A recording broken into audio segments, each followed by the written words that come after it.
Esto es Lecturas que Inspiran. Continuamos con la lectura del libro Conocer a Dios de Deepak Chopra, el viaje hacia el misterio de los misterios. Y hoy vamos a leer el capítulo que habla sobre los 7 niveles de los milagros. Y dice: un milagro es una exhibición de poder más allá de los 5 sentidos. Aunque los milagros tienen un lugar en la zona de transición diferente según los niveles. En general, los milagros se hacen sobrenaturales después de la 4ª o 5ª respuesta del cerebro, pero cada milagro implica un contacto directo con el espíritu. Nivel número 1 es cuando aquí Deepak Chopra habla sobre los niveles. En el primer audio, para quienes luego quieran ver las grabaciones, todo esto queda grabado en el canal de YouTube, que se llama Lecturas que Inspiran. Entonces, él allí explica cómo cada persona, desde su interpretación de Dios, y le asigna unos niveles concretos en función de lo que cada persona interprete de ese concepto, ¿vale? Entonces, él aquí habla, por ejemplo, nivel 1, que es la respuesta de lucha o huir. ¿Y qué es lo que significa este concepto milagro desde este nivel de conciencia? Y dice: milagros que implican sobrevivir a un gran peligro, rescates imposibles, un sentido de la protección divina. Ejemplo: una madre que corre a una casa en llamas para rescatar a su hijo, o que levanta un coche bajo el que se haya atrapado un niño. Nivel número 2, y es una respuesta reactiva. Esto es para lo que cada nivel significa el concepto de milagro. Milagros que implican logros increíbles y éxito, control sobre la mente o el cuerpo. Ejemplo: hechos extremos de artes marciales, niños prodigio con dones inexplicables en música o matemáticas, el surgir de un Napoleón de poderes inmensos nacidos en una cuna humilde, hombres del destino. Nos vamos con el nivel 3 de lo que para estas personas representa el concepto de milagro, y están dentro del campo de respuesta de la conciencia en reposo. Milagros que implican sincronismos, poderes yógicos, premonitorios, el poder sentir a Dios o a los ángeles. Ejemplo: yogis que pueden cambiar su temperatura corporal o el ritmo cardíaco a voluntad. Ser visitados por alguien que vive lejos y que acaba de morir. Recibir la visita del ángel de la guarda. Nivel número 4, que en este grupo le dan las personas al concepto de milagro, y aquí es la respuesta intuitiva en este nivel de conciencia, y es: milagros que implican telepatía, fenómenos extrasensoriales, conocimiento de vidas pasadas o futuras, poderes proféticos. Ejemplo: leer los pensamientos o el aura de los demás, hacer predicciones psíquicas, realizar proyecciones astrales a otros lugares. Y ahora nos vamos con el nivel número 5, y aquí ya el nivel de conciencia es una respuesta creativa, y dice: milagros que implican inspiración divina, genio artístico o realización espontánea de deseos que se hacen realidad.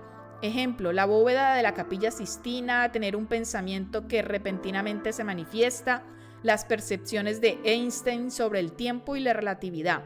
Nivel número 6, que es una respuesta visionaria frente a este concepto de milagro, y aquí entran los milagros que aplican curación, transformaciones físicas, apariciones santas, hechos sobrenaturales a nivel más alto. Ejemplo: andar sobre las aguas, curación de enfermedades incurables por el mero contacto, revelación directa de la Virgen María.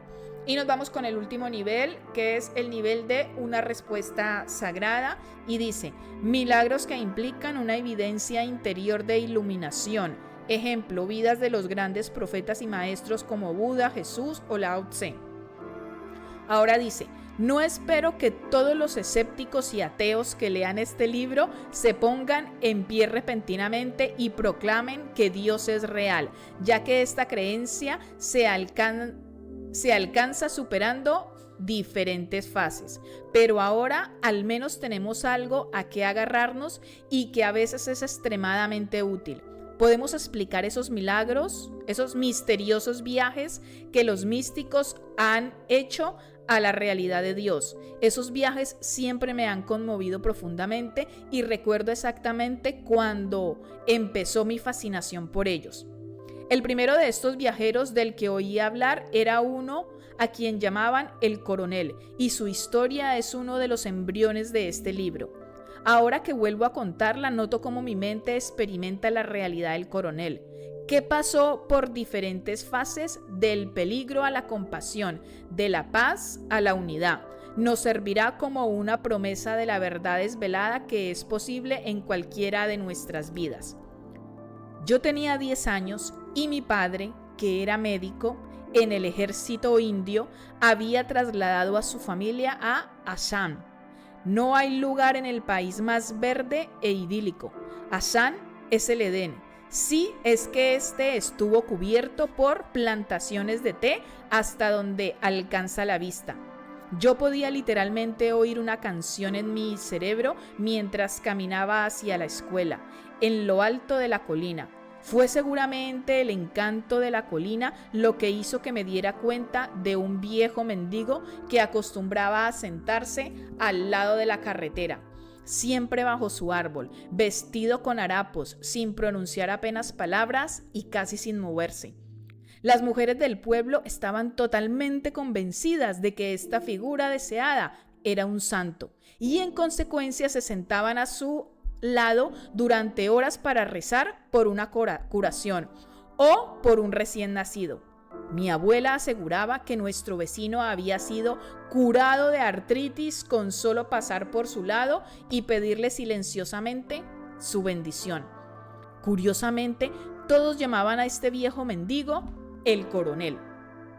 Un día no pude controlar mi curiosidad y pregunté ¿por qué? Mi mejor amigo en la escuela, Opo, indagó por mí. La madre de Opo había sido curada por el Coronel y su padre, un periodista que trabajaba en la ciudad, tenía una historia muy interesante que contarme. Al final de la Segunda Guerra Mundial, una gran fuerza de tropas británicas, el condenado ejército olvidado, había sido aniquilado o capturado por los invasores japoneses en Birmania. Debido a las interminables lluvias monzónicas de lucha, había sido dura y penosa y el tratamiento recibido por los prisioneros de guerra era atroz. En el ejército británico había también indios sirviendo y uno de ellos era un médico bengalí llamado Sengupta.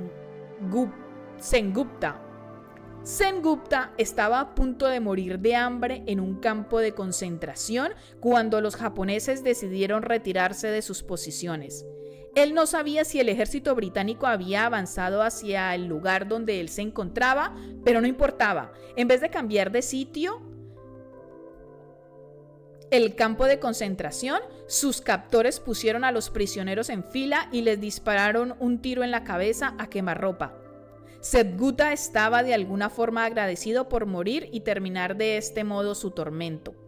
Cuando llegó el momento, oyó el sonido del arma en su sien. Sintió un gran dolor y cayó. Pero no era el fin.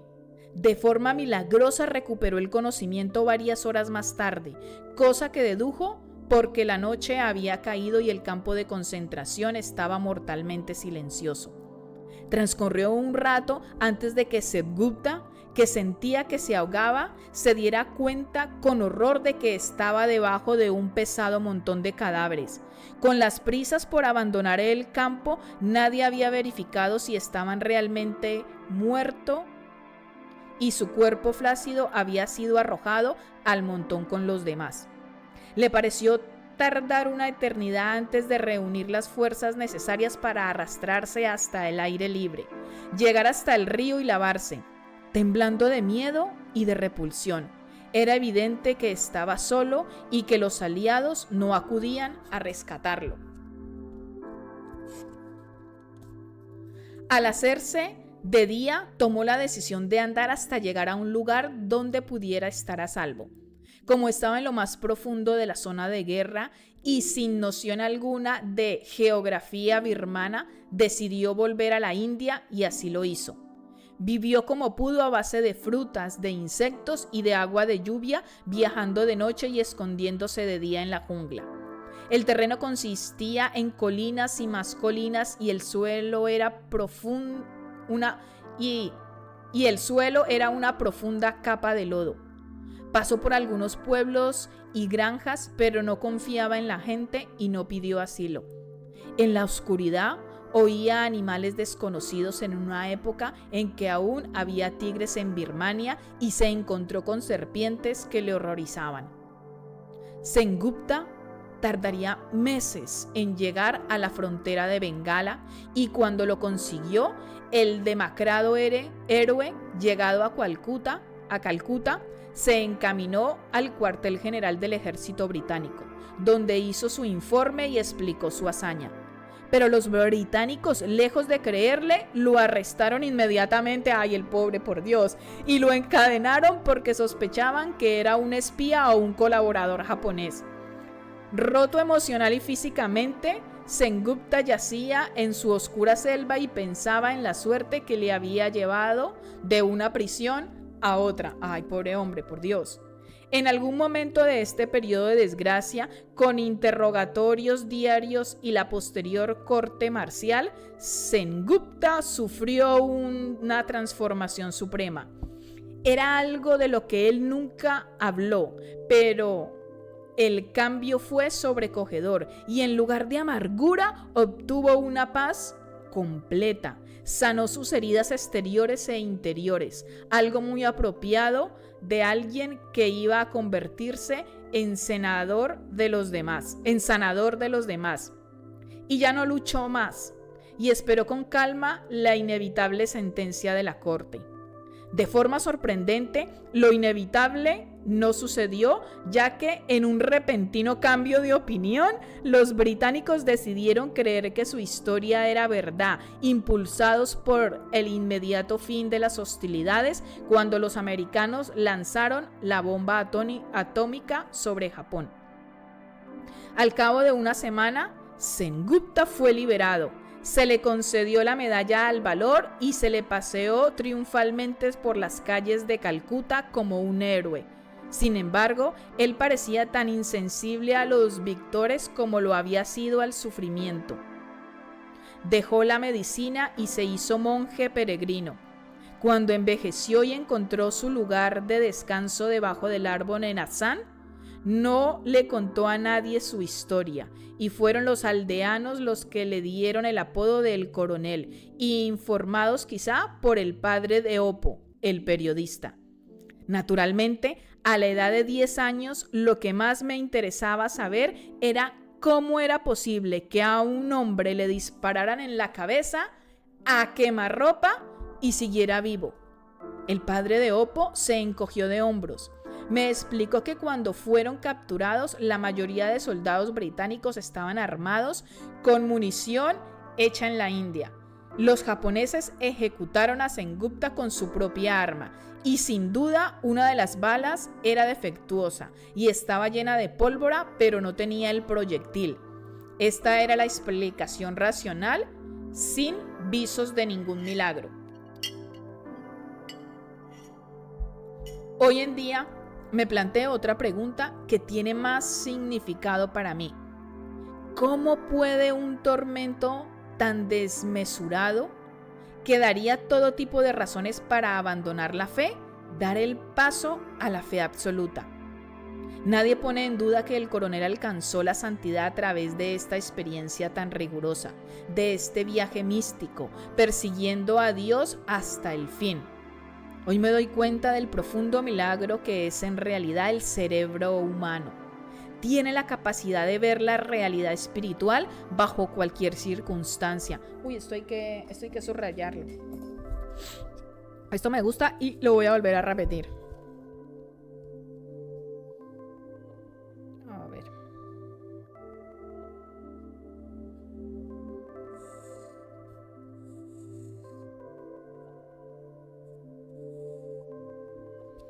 Lo voy a volver a repetir, dice: hoy me doy cuenta del profundo milagro que es en realidad el cerebro humano. Tiene la capacidad de ver la realidad espiritual bajo cualquier circunstancia. En el caso de Sengupta, Consideremos de qué modo pudo haber sido aplastado por el terror de la muerte, la posibilidad de estar aquí un día y en otro lugar al siguiente, el temor de que Dios no prevaleciera sobre el mal y la frágil libertad que pudo haber sido extinguida por la cruel autoridad.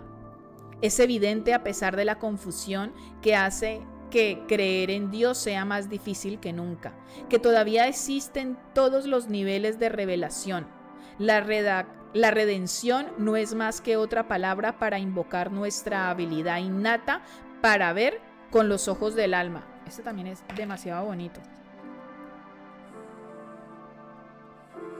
Dice: la redención no es más que otra palabra para invocar nuestra habilidad innata para ver con los ojos del alma. Cada día en nuestra cabeza se oyen dos voces, una que cree en la oscuridad y la otra en la luz. Solo una de las realidades puede ser real de verdad. Nuestro nuevo modelo, el sándwich de la realidad, soluciona este enigma. Sadhgupta hizo un viaje a la zona de transición donde ocurren las transformaciones, donde el mundo material pasa a ser energía invisible y donde también se transforma la mente. El viaje del alma de Sadhgupta pasó por luchar o huir, por la conciencia en reposo, por la intuición, por la visión, y finalmente encontró el coraje de vivir en la respuesta visionaria durante el resto de su vida. Se acomodó en un nuevo camino, arropado por el amor y la serenidad, porque su cerebro había descubierto que podía escaparse de la prisión de sus antiguas reacciones, elevándose hasta un nuevo nivel superior que él percibió como Dios. Esto es demasiado bonito.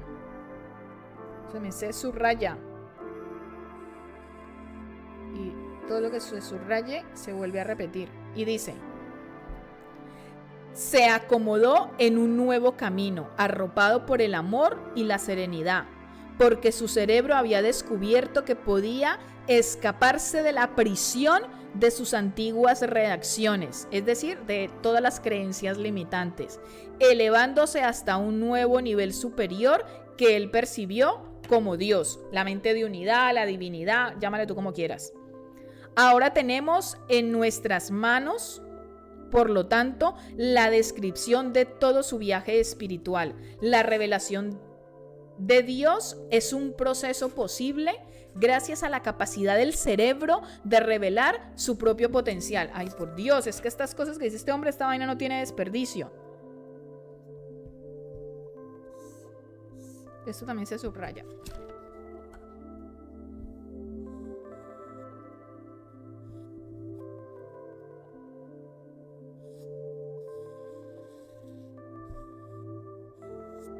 Venga, y lo vuelvo a leer. Dice: ahora tenemos en nuestras manos, por lo tanto, la descripción de todo su viaje espiritual. La revelación de Dios es un proceso posible gracias a la capacidad del cerebro de revelar su propio potencial en cada una de nosotras. Hay admiración, amor, transformación y milagros, no solo porque los anhelamos, sino porque todo ello es nuestro desde el nacimiento. Nuestras neuronas han evolucionado para hacer reales estas elevadas aspiraciones, y desde el útero del cerebro renace un Dios nuevo y útil. O para ser más precisos, 7 variaciones de Dios que dejan todo un rastro de pistas para que lo sigamos cada día. Si me preguntaran por qué me esfuerzo en conocer a Dios, mi respuesta sería egoísta, porque quiero ser un creador. Ay, mira, es que esto es oro molido. Dice: si me preguntaran por qué me esfuerzo en conocer a Dios, mi respuesta sería egoísta, porque quiero ser un creador. Esta es la promesa definitiva de espiritualidad, que podemos ser los autores de nuestras propias experiencias, los creadores de nuestros destinos personales. Nuestro cerebro está prestando este servicio de forma inconsciente, ya que en el campo cuántico el cerebro escoge la respuesta adecuada para cada momento dado. El universo es un caos sobrecogedor que debe ser interpretado y descodificado para que tenga sentido. Por lo tanto, el cerebro no puede tomar la realidad del modo en que le es dada. Tiene que seleccionar una de las 7 respuestas y la decisión se toma en el reino cuántico. Para conocer a Dios se debe participar de forma consciente en el viaje, que es la finalidad del libre albedrío. En la superficie de la vida hacemos elecciones mucho más triviales, pero pretendemos llevar una carga muy pesada cuando en realidad estamos constantemente representando 7 opciones fundamentales sobre el rey del mundo que reconocemos. Y estas 7 son: 1. La opción del miedo si queremos esforzarnos para apenas sobrevivir. 2. La opción del poder si queremos competir y conseguir. 3. La opción de la reflexión íntima si queremos paz. 4. La opción de conocernos a nosotros mismos si queremos percepción. 5. La opción de crear si queremos descubrir los trabajos de la naturaleza. 6. La opción del amor si queremos curar a los demás y a nosotras mismas. 7. La opción de ser si queremos apreciar el alcance infinito de la creación de Dios.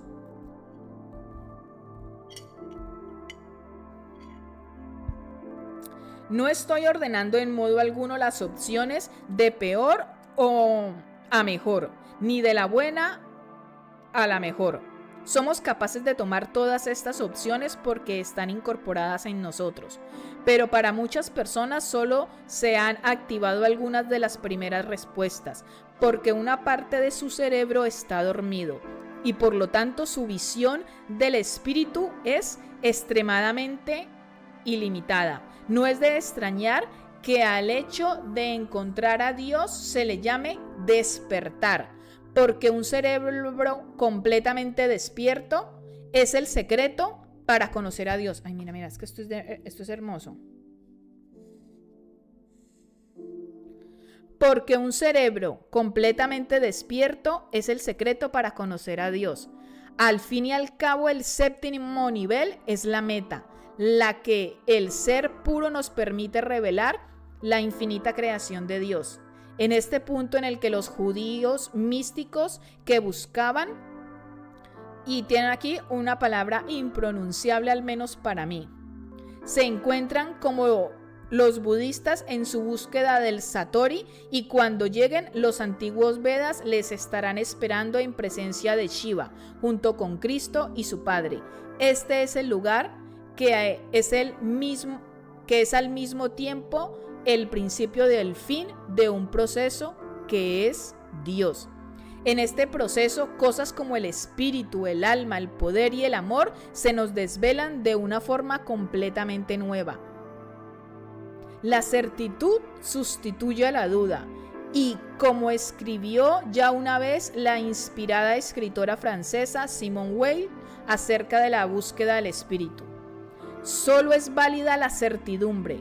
Cualquier cosa inferior a la certidumbre no tiene valor para Dios. Ostras, qué bonito. Bueno, aquí termino la lectura del día de hoy del libro de Deepak Chopra, Conocer a Dios.